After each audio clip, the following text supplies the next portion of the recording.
As irmãs vão testificar nessa noite, no nome de Jesus de Nazaré.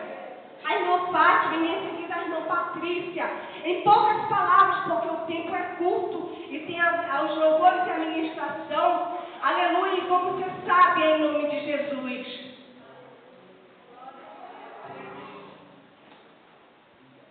Eu saúdo as irmãs com a paz do Senhor, amém? Aleluia!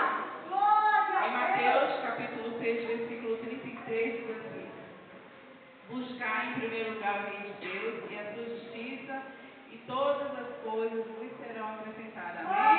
Glória a Deus. Amada igreja, eu tenho assim 2 vezes para contar.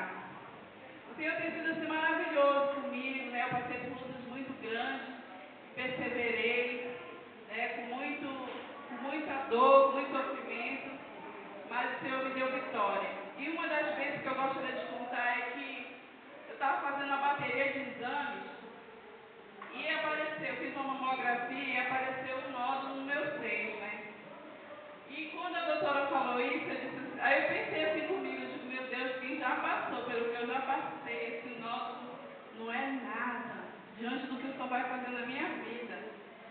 E eu marquei o exame, tudinho, e ela passou uma ultrassom.